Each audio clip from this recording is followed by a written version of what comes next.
نحمده ونصلي ونسلم على رسوله الكريم اما بعد فاعوذ باللہ من الشیطان الرجیم بسم اللہ الرحمن الرحیم السلام علیکم ورحمۃ اللہ وبرکاتہ۔ جتنے بھی میرے چینل پہ روزانہ میرے وظائف سنتے ہیں، امید ہے سب خیر و عافیت سے ہوں گے۔ دعا ہے اللہ تعالیٰ کی ذات ہم سب پر اپنی خاص رحمت نازل فرمائے۔ دوستو، آج میں آپ کے لیے ایک ایسا نورانی وظیفہ لے کے حاضر ہوا ہوں۔ قرآن اور حدیث کی روشنی میں اللہ کے محبوب نے پہلے بھی میں بتا چکا ہوں، اللہ کے محبوب نے ارشاد فرمایا، جو شخص بھی سبحان اللہ و بحمدہ سبحان اللہ العظیم پڑھتا ہے، اگر اس کے گناہ سمندر کے جھاگ کے برابر ہی کیوں نہ ہوں، اللہ تعالیٰ معاف فرما دیتا ہے۔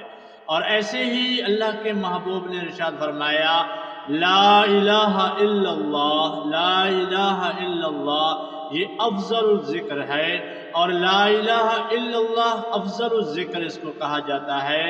جو شخص اس کو صبح کے وقت، شام کے وقت پڑھے گا، اللہ تعالیٰ اس کے تمام پریشانیاں، تمام غم، تمام دکھ، مصیبتیں دور فرما دے گا۔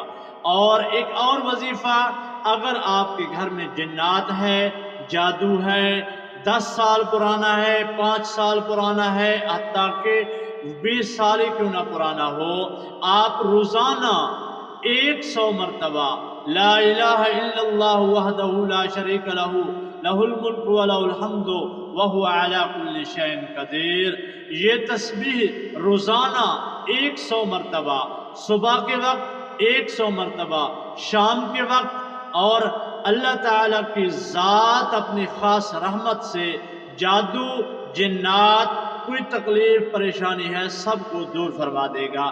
ایک بھائی نے بتایا کہ میں نے یہ وظیفہ ایک دوست کو بتایا، اس کے گھر میں جنات، جادو کا اثر تھا، 18 سال سے ان کو پریشان کر رہے تھے، وہ کبھی کبھی زہر بھی ہو جاتے تھے۔ تو اس کو میں نے 313 مرتبہ آیت الکرسی کا وظیفہ بتایا، 313 مرتبہ اس نے پڑھا، اور پڑھتے ہی وہ جنات سب چیزیں ختم ہو گئیں، گھر میں کوئی جنات نہیں تھا۔ دیکھیں، یہ تسبیح عام تسبیح نہیں ہے۔ حضرت طلحہ رضی اللہ تعالی عنہ فرماتے ہیں، میں نے رسول اللہ صلی اللہ علیہ وسلم سے ایک وظیفہ سنا تھا، تسبیح سنا تھا، لیکن میں نے سوچا کہ اللہ کے محبوب نے تو صحابہ اکرام کو بتایا، میں خود جا کے اللہ کے محبوب سے یہ فضیلت اس کی پوچھوں گا۔ تو اللہ کے محبوب اس دنیا سے پردہ فرما چکے تھے۔ جب حضرت طلحہ وہاں پہنچے، حضرت عمر فاروق مسکرا پڑے، فرمایا، جس چیز کے لیے تم آئے ہو وظیفہ پوچھنے، اللہ کے محبوب نے جو بتایا وہ لا الہ الا اللہ ہے۔ لا الہ الا اللہ ایسا وظیفہ ہے، ایسا تسبیح ہے۔ حضرت آدم علیہ السلام نے فرمایا 7 سمندر کو ایک جگہ پہ جکڑ دیا جائے زنجیروں سے، فرمایا لا الہ الا اللہ یہ ایسا تسبیح ہے، اس کو مارا جائے زنجیر پہ اور زنجیر ٹوٹ کے ریزہ ریزہ ہو جائے گا۔ لا الہ الا اللہ کی اتنی طاقت ہے۔ اور لا الہ الا اللہ وحدہ لا شریک لہ واشہد ان محمدا عبدہ ورسولہ، یہ ایک ایسا تسبیح ہے، یہ سب سے بڑا تسبیح ہے لا الہ الا اللہ کا۔ صبح اور شام کو اپنا معمول بنا لے، اللہم اغفر لی وارحمنی وارزقنی، یہ تسبیح صبح شام آپ پڑھا کریں۔ کوئی غم، کوئی پریشانی، کوئی تکلیف، حتیٰ کہ لا الہ الا اللہ جو پڑھے گا، اللہ کے محبوب نے فرمایا اس کو موت کا غم بھی نہیں رہے گا، کیونکہ اللہ کے محبوب کا فرمان ہے، جس کا وفات کے وقت یعنی موت کے وقت لا الہ الا اللہ زبان پہ جاری ہو گیا، وہ سیدھا جنت میں داخل ہو جائے گا۔ اور یہ تسبیح بھی روزانہ پڑھا کریں، اللہم اغفر لی وارحمنی وارزقنی، اللہم اغفر لی وارحمنی وارزقنی سبحان اللہ وبحمدہ سبحان اللہ العظیم سبحان اللہ والحمد للہ ولا الہ الا اللہ واللہ اکبر لا حول ولا قوت الا باللہ۔ یہ تسبیح بھی پڑھنے سے اللہ تعالیٰ آپ کے رزق میں، آپ نے کے کاروبار میں، آپ کے سب معاملات میں آپ کی اللہ تعالیٰ مدد فرمائے گا اور برکت نازل فرمائے گا۔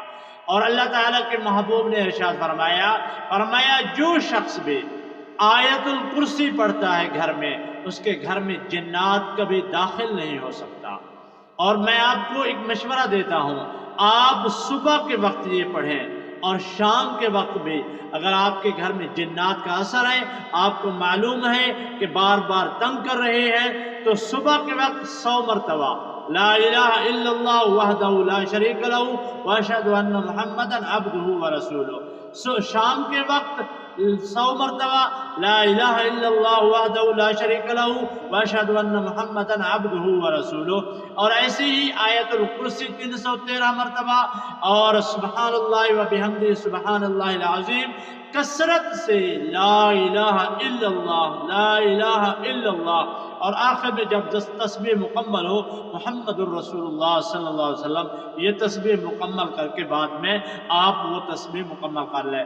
انشاءاللہ آپ کے گھر میں جنات کا اثر ہے، جادو ہے، پرانا جادو کیوں نہیں ہے، اس وظیفے سے نجات حاصل ہوگا۔ اگر آپ غم میں مبتلا ہیں، کوئی دکھ ہو گیا، یعنی کوئی فوتگی کے بعد ٹینشن ہو رہی ہے، یا گھر میں نقصان ہو گیا، آپ روزانہ ٹینشن میں ہوتے ہیں، تو یہ تسبیح لا الہ الا اللہ آپ کے لیے مفید ہے۔ دعا ہے اللہ تعالی ہم سب کو اپنے عبادات میں وظائف اور تسبیحات پڑھنے کی توفیق عطا فرمائے، آمین ثم آمین یا رب العالمین۔ السلام علیکم ورحمۃ اللہ وبرکاتہ۔